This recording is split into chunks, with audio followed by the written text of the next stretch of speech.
എങ്ങനെ ആ ഒരു ഡിസിഷനിലേക്ക് ശരിക്കും എത്തി? ഒരു ഒരു ഒരു ഒരു സ്ട്രഗ്ലിംഗ് പോയിന്റ് കഴിഞ്ഞ് കഴിഞ്ഞിട്ടാണല്ലോ പെട്ടെന്ന്. ഒന്നുമില്ല, ഞാൻ അവളുടെ അടുത്ത് ചോദിച്ച ഒരു കാര്യമുണ്ടായിരുന്നു. ഞാൻ ഇപ്പൊ മുങ്ങി താന്നോണ്ടിരിക്കുന്ന സമയമാണ്. ഈ സമയത്ത് ഈ കപ്പലെ കയറാൻ താല്പര്യം ഉണ്ടെങ്കിൽ കയറിക്കളാന്നാ പറഞ്ഞത്. ഓഹോ, അടിപൊളി. അപ്പൊ കുഴപ്പമില്ല. അങ്ങനെയായിരുന്നു. അപ്പൊ ചേട്ടന് ഒരു പേടി ഉണ്ടായിരുന്നോ, ഒരു ഒരു സെക്കൻഡ് മാരേജ് എന്നുള്ള രീതിയിലേക്ക് പെട്ടെന്ന് വന്നപ്പോഴേക്കും? തോന്നണേയില്ല. കാരണം അങ്ങനെ പേടിയുള്ള ഒരുപാട് ആൾക്കാരുണ്ടാവും. പെട്ടെന്ന് സെക്കൻഡ് മാരേജ് ആയിട്ട് തോന്നണില്ല. Okay okay. കാരണം എനിക്കെന്തോ എങ്ങനെയാണ്, എനിക്ക് എപ്പോഴും എനിക്ക് രണ്ട് മക്കള്, വൈഫ്. ഓക്കെ. ഇപ്പോൾ എന്താ പറയുക, ഇതിൻ്റെ ഇടയിൽ ചേട്ടൻ്റെ കല്യാണ വാർത്ത വന്നപ്പോൾ ഒരുപാട് എന്താ പറയുക, സോഷ്യൽ മീഡിയയിൽ ഒരുപാട് നെഗറ്റീവ് കമൻറ്റും കാര്യങ്ങളും ഒക്കെ വന്നിട്ടുണ്ടായിരുന്നു.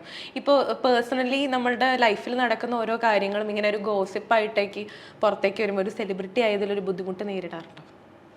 ഇല്ലേ? എന്നാലും വിഷമം കുഴപ്പമില്ല എന്നുള്ള രീതിയിൽ ചേട്ടൻ അതൊക്കെ ഇഗ്നോർ ചെയ്തിട്ട്? ഞങ്ങൾ അന്ന് ഒത്തിരി വിഷമിച്ച ഒരു കാര്യമാണ്. കാരണം നമ്മൾ ഒത്തിരി ആഗ്രഹിച്ചുള്ള രണ്ടാമതൊരു ജീവിതം. അപ്പോൾ അന്ന് സോഷ്യൽ മീഡിയയിൽ വന്ന കാര്യം, അത് ഞങ്ങൾ അന്ന് വൈകുന്നേരം ഭയങ്കരമായിട്ട് വിഷമിച്ച് ഞങ്ങൾ ഫുൾ ഫാമിലിക്ക് ഭയങ്കര വിഷമമായിരുന്നു. പിന്നെ അതങ്ങ് വിട്ടു. പിന്നെ അന്ന് ഞങ്ങൾ കട്ട് ചെയ്തു. അവരെന്തും പറഞ്ഞോട്ടെ, ഫാമിലിനെ പറ്റി പിന്നെ അത് കുഴപ്പമില്ല, ഞങ്ങൾ ഹാപ്പിയാണ്.